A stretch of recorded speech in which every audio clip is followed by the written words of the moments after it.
with the clutch now working, it makes the most sense to see if I can get the cable gear selector mounted in the cabin and connected to the gearbox. But before I can do that, I have to remove a few things that are no longer needed. Both the airbag ECU and engine ECU are directly in the path of the shifter cables. They won't be needed anyway, so out they come.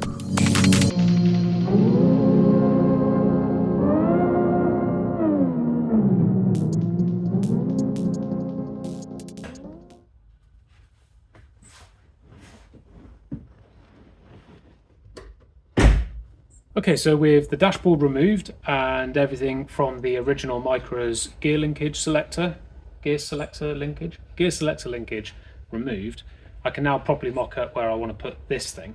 At the moment, it's just kind of resting on the original bracketry. It's not held in place by anything, but I've decided that this is definitely the best place to put it. So in the VAG platform that this selector came from, this would normally bolt up through the exhaust tunnel. So all of this would be outside under the car. I can't do that here because the exhaust tunnel just isn't big enough to hold it. If I was to put that in here, then there's two problems. First of all, this would end up taking up valuable exhaust space. And second of all, the cables that come out front here, where I mocked it up before, the cables were coming up underneath the anti-roll bar which goes along the front of the bulkhead, the bottom of the bulkhead, and they were taking a pretty extreme bend up towards the gearbox. So I've decided that's not the best way to do it. I've removed everything behind the dashboard, including the ECU, the engine ECU, the airbag ECU. All of that would normally sit behind here somewhere. That's all been removed because it's not going to be needed anyway. And these cables will make a straight shot straight through underneath the HVAC and out through the bulkhead and straight to the gearbox. First of all, I need to figure out how I'm going to mount this thing to the top of the tunnel. I also need to work out how I'm going to get these cables out into the engine bay. So I think I have a few ideas of how I'm going to do that. So I think that all there really is to it now is to make some sort of base adapter, something that fits onto here and adapts this. So I began mocking up ideas using the tried and tested cardboard method. I started by tracing the footprint of the shifter box so I could work from that instead. Then for my first prototype, I made a plate that bridges the gap between the ECU bracket and the transverse strengthening rib located between the shifter hole and the handbrake. I think this would have worked fine, but that rear mount complicates things, so I toyed with an even more simple design that uses two existing studs that used to attach a trim bracket to the tunnel. I decided that those studs probably weren't heavy duty enough to handle the leverage, and I wouldn't be able to fasten the bracket down with a shifter in place, so I abandoned that idea too. We'll come back to it shortly, but first... So what I want to do next is I want to see where the routing is for the gear selector cables. You can see the bracket here which attaches to the top of the gearbox, and there's a hole there, and there's a hole there, and the cables go across towards this shift tower. So you've got a linkage there, and you've got a linkage there. So as you move the gear stick, this rotates, and also moves up and down to select gears.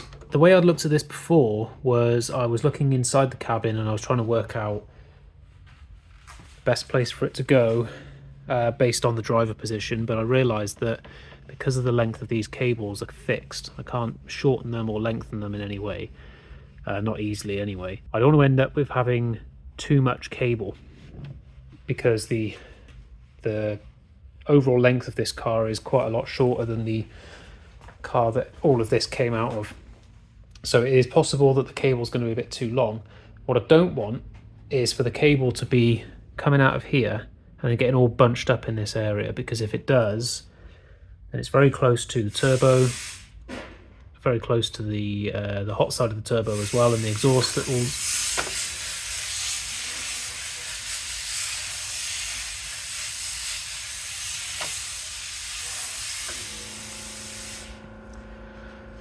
very close to the hot side of the turbo as well, and the dump pipe is going to come out basically where I'm pointing there, very close. There is already some heat protection on that, but I don't want it too close. So I think what I'm going to do is, my approach is I'm going to work backwards. What I'm going to do is I'm going to work out where this wants to go through the bulkhead there, just by a line of sight. then I'm going to take the engine out, and then I'm going to drill the holes, and then I'm going to pass the cables through from this side and then work out where this shifter box wants to sit around here, and then go from there. Hopefully it will want to sit exactly there. If so, then great. If not, then I don't know.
Right, well, that was some work, but that is the cable coming through the bulkhead. It's really dark, can't really see it, but it is there. And it all seems to connect up fine. This shift tower needs replacing, and there's some adjustment that needs doing here, but I'm not worried about that. What I am concerned about are the cable lengths. So it's a straight shot into the bulkhead here, which is great. We come into the cabin. That's where the shifter box wants to sit, which doesn't look too bad, but it is way further back than I'd like it to be. So just for reference, that's the hole where the original shifter used to go through. And if I take this plate here, that hole is where the original gear stick would come through, this little rubber shield thing. So about the middle of that oval hole, and where that sits is a good, I don't know, 10 centimeters further back than I'd like. So I'd like it to sit a little bit further forward. Okay, so the seat is adjusted for me, someone of my height, and that's where the shifter is, like there. I don't know, it's a bit close to the handbrake, but I don't know, I feel like it's fine for me because I'm fairly tall, but if I was to move myself down to, say, like my wife's position, that's going to be like this. These cables are kind of fixed, you can't adjust the length of them. I believe there might be some other cables that you can get from other cars in the group that have this same shifter and gearbox combo. If I can get ones that are about, actually let me find out, give me a sec. Yeah, about 10 centimeters shorter. That's quite right in my guess. So if I could find cables that were about 10 centimeters shorter, then I think I'd be spot on. I suppose what I could do is I could do a bit of an awkward, like S, like that. Ugh, no, I don't really. Yeah, I mean, I suppose that would work. It's a bit of an awkward curve. But I feel like that's going to put a bit more strain on the cable. Generally just not make the shifts feel as nice, plus I don't think it really wants to come out like that. If you look at, I don't know if, is that in frame? Yeah, you can just about see the angle of approach into that hole is now like 45 degrees, whereas here it's not quite 45 degrees. Still has to make a bit of a turn on the way out. Now I know that it kind of all goes together, I can start making a base for this to sit on. Actually, I thought I'd drop by my local breakers and see if I could find anything that might have shorter cables. Right, so I've managed to find an O2J equipped Polo 6N? No, 9N.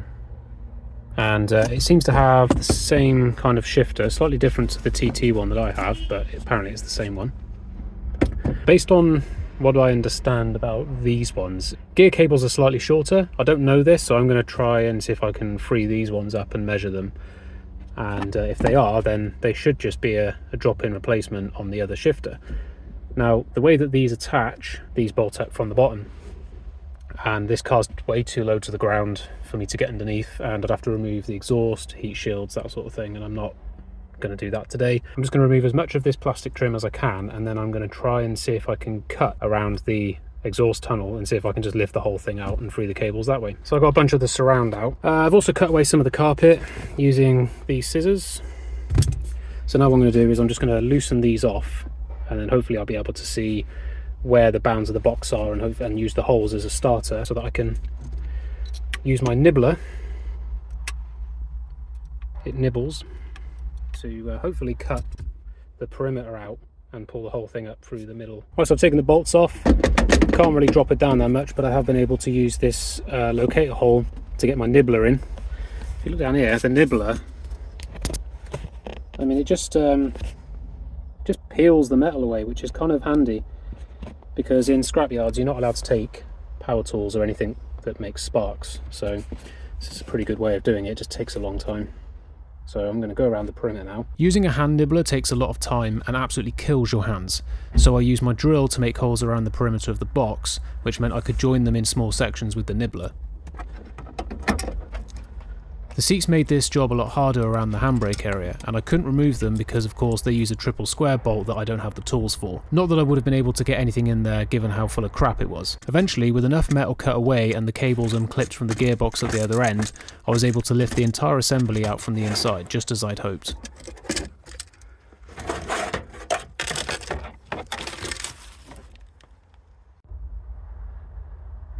Didn't leave that much of a mess.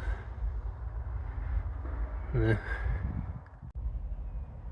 quick measure on the floor gave me some optimism. They were definitely shorter than the TT cables, but by how much? Right, took me a while, and I'm pretty sure I caught some sort of respiratory disease pulling that thing out. But here are the two shifters next to each other. At the back here is the TT shifter, and at the front here is the one from the 9N Polo. As you can see, the shift boxes look kind of the same, they're slightly different with the way the studs are, but they are basically the same thing. If we look at the cables, they almost look identical, and if we come over here, it's hardly noticeable, but the 9N cables are slightly shorter. Let's see how much by. Okay, so going from the very edge of the shifter box, starting with the TT shifter, this is the left-hand side cable, so the shorter of the two. I'm going to go up until this ridge, which is where it clips into the bracket on top of the gearbox, and that measures 84.5 centimeters, 840 millimeters. Let's try the same on the other side.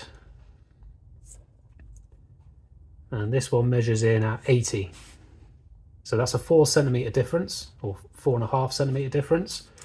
We'll just verify that on the other side as well. 90 centimeters, and on the 9N, 86. Yeah, so it's 4 centimeters or 40 millimeters of difference in terms of length. It's not the 10 mil that I needed, but I think this is going to be better than using these cables and having them sort of bend. So this will be better. These are newer cables as well, they're in better condition. This isn't all broken, so I'm going to be using these ones. All right, that was a bit of a task, but those are now in. Let's see how much better it fits.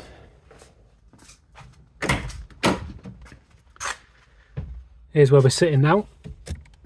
Just move that out of the way. So there's the original hole, and The shifter still sits pretty far back, still back further than I'd like it to, but it is slightly better. I have taken the cables out of the TT shifter, as you can see. We've just got 2 holes now. The reason I did that was because I was struggling with the trying to compress the cables and trying to twist them whilst I was lining this up inside the car. So what I've done is I've come up with a prototype bracket, and this is it.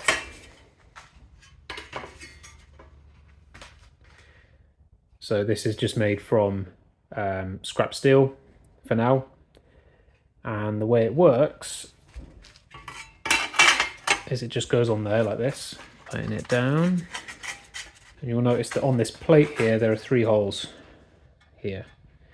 So let's take it over to the car. So if we look inside the car, there's a plate here that used to hold the airbag ECU. So what I've done is, because I'm not too sure about sort of drilling in here, I've just picked up off this instead, which is why everything is towards the front. So just pop that in place like that. Then we've got the 3 holes that should line up like this. And at the back, on the Audi shifter at least, you've got these 2 holes, and we'll have to stick some riv nuts down there to secure the back of it. So with 3 in place, it's now quite easy to see. If I move it to the right here, there's a little bit of deflection. Basically this is flexing, and that's not really a surprise because it is just a single thin piece of steel. Let's try and make something a bit stronger.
To mount the rear of the box, I had these top hat reducers made, which will take the 12mm hole down to a more reasonable 8mm.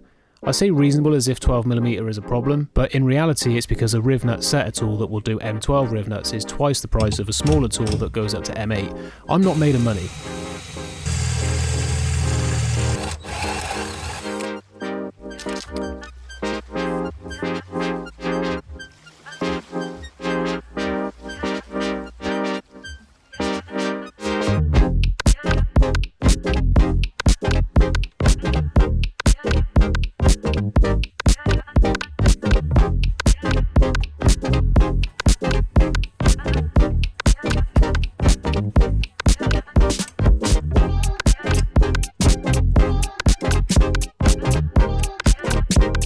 A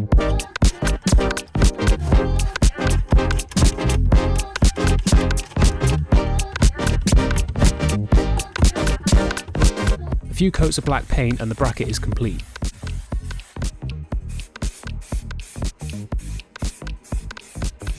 Back to the shifter box. I want to remove this foam gasket since it serves no real purpose anymore. The foam itself lifted off without a fight, but it left all of its adhesive behind, so I had to use a heat gun and a plastic tool to scrape it off.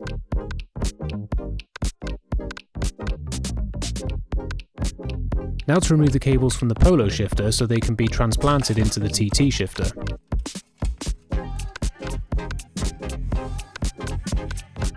The £1.51 rattling around inside the box will help cover the cost of that riv nut tool I've just bought.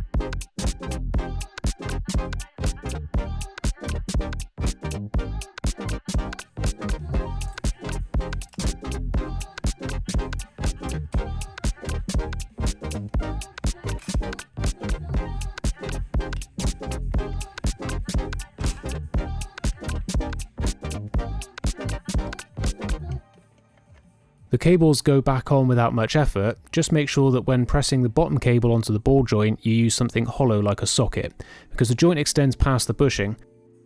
I don't have footage installing it because I took way too long figuring that out for myself.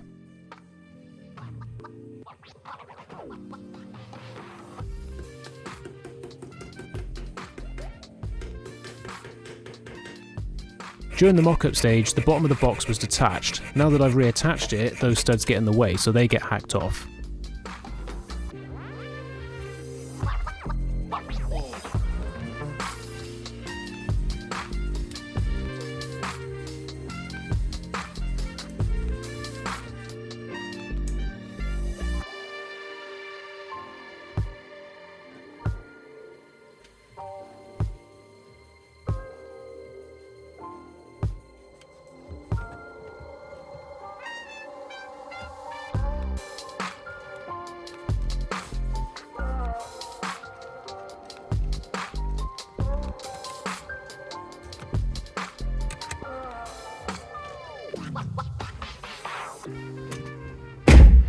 Right, okay, so the shifter is in. Apologies for the mess over there. And I'm pretty happy with the position of this. Here's the steering wheel here. There's the shifter. And I can pull it backwards and forwards, no issue. But going left to right, there's definitely an issue there. Probably just the adjustment, so I'm going to have a look at adjusting this now. Right, so the first thing I'm going to do is I'm just going to lock that one off there. In fact, I'm going to lock them both off. Okay, so those can now move. So I'm going to take this 5mm drill bit and I'm going to pop it inside this hole here and position, try and do this one-handed, position it in the hole there. So that drill bit's quite snug in there now, so I can't move this. So whilst I'm adjusting it inside the car, it's not going to shift around. And just down here, bit of plastic that's pointing upwards, so that just locks. That locks the up and down movement of the tower, so it stops it from going up and down like this, so up and down. And that's going to allow me to adjust the final position of this. So that is pretty much where that needs to be. So if I need two hands for this really. All I'm going to do is I'm just going to pull that back so that it can't go back any further, and I'm going to release this so that the tension's taken out of it, and I'm going to do the same for the bottom one down here as well. Okay, so those are now back, so that should be correctly adjusted now. I've released the pin there, so this can now freely move up and down again. So let's go back into the car, remove our drill bit. Sorry, I need two hands. Okay, drill bit removed. And there we go. Okay, right, in the driver's seat. So, first, is that first? No. Can't tell if that's first or not. I think that's first. That's third. That's fifth. Yeah, so first doesn't go to the left all that much as much as I'm used to in other cars. So that's first, second, third, fourth, fifth Obviously there's no 6th, so if I go down, then left and then up, that's reverse. Sounds like it went into reverse. So when I shift this thing into first, I need to really push this thing to the left because it doesn't feel like it's left. If I bring this forward, it's almost in the middle. So if I was to look at that visually, I'd think I was in third. So that's just something I'm going to have to get used to. First, second, third, fourth, fifth, fourth, third, second, first, verse. I hope you enjoyed that little demonstration because this is the bodgy tripod setup I had to use in order to take it. With another job ticked off the list, I'm getting closer to getting the car running. I still have plenty to do though, so make sure you're subscribed so you don't miss out on the progress update videos. You can also follow me on Instagram at cg10.uk, where I post photos of progress more or less as it happens. Any comments or feedback, leave them down below. I found notifications a bit hit and miss, but I do check them regularly and read them all. Anyway, thank you so much for watching, and I will see you in the next video.